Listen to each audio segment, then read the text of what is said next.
Bonjour à tous et bienvenue dans Virage Digital. Et tout d'abord, très bonne année 2016 à vous. Et pour cette première édition de l'année 2016, au retour des fêtes, mais également le jour de l'épiphanie, je vous propose de vous plonger dans le secteur de la restauration. Dans quelques instants, donc, Gilles Raison, directeur général de Allo Resto, et Paul Maire, cofondateur de Lezeste, nous expliqueront comment la restauration se transforme avec le numérique. Emmanuel Rodriguez Moroto nous rejoindra ensuite pour nous présenter l'application RestoFlash. Et enfin, Samantha Seban nous rejoindra pour le clin d'œil de la semaine. Je vous rappelle que cette émission est en direct, n'hésitez donc pas à poser toutes vos questions à nos invités durant la demi-heure d'émission qui va suivre. Mais tout de suite, place à l'info numérique de la semaine avec la revue de presse.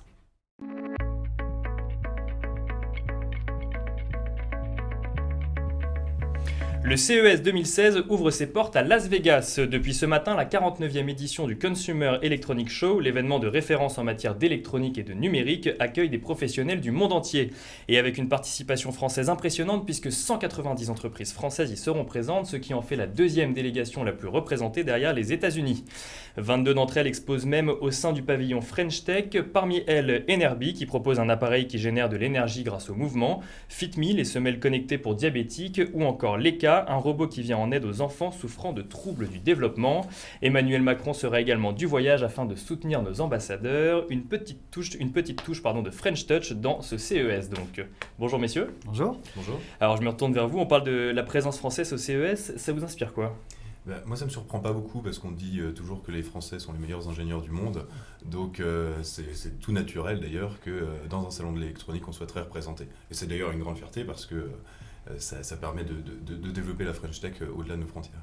Une grande fierté pour vous aussi, Gilles Raison ? Oui, très bonne nouvelle dans le sens où on est sur un marché mondial. Donc les entrepreneurs français et les inventeurs français doivent absolument montrer leurs inventions au monde entier pour avoir une chance de toucher un public très très large et acquérir un immense succès. Alors, deuxième information de la semaine, Mark Zuckerberg veut créer une intelligence artificielle. C'est là sa résolution de début d'année 2016, après celle de lire 2 livres par mois en 2015, de ne manger que de la viande tuée de ses propres mains l'année d'avant, ou encore d'apprendre le mandarin. Et le fondateur de Facebook ne veut pas n'importe quelle intelligence artificielle, il veut, je cite, une sorte de Jarvis dans Iron Man, c'est-à-dire une intelligence artificielle qui pourrait comprendre sa voix, gérer le son et la lumière chez lui, laisser ses amis entrer, ou encore signaler s'il se passe des choses anormales dans la chambre de ses enfants. Un projet ambitieux qui nous donne à nous aussi envie de prendre des bonnes résolutions. Et alors vous, messieurs, est-ce que vous en avez pris pour 2016 ? Quelques-unes, mais elles sont beaucoup moins digitales pour moi. À l'inverse, moi, c'est d'éteindre mon iPhone quand je rentre chez moi. Et vous, Paul ? Moi, à titre personnel, c'est pas du tout digital non plus, c'est de dormir.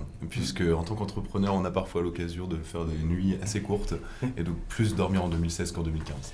Plus dormir en 2016. Et alors, troisième information de la semaine, Bouygues Telecom et Orange confirment être en discussion en vue d'un rapprochement. Les deux groupes ont confirmé les rumeurs qui couraient depuis plusieurs jours dans un communiqué qui précise qu'aucune décision n'a été prise à ce jour et que rien ne garantit l'issue de ces discussions préliminaires. Une longue discussion qui s'engage alors et qui pourrait peut-être voir Bouygues Telecom être acheté par Orange. Va-t-on revenir à 3 opérateurs ? C'est la grande question. Nous verrons ça dans une autre émission. En attendant, on passe tout de suite à la deuxième partie de cette émission, le débat.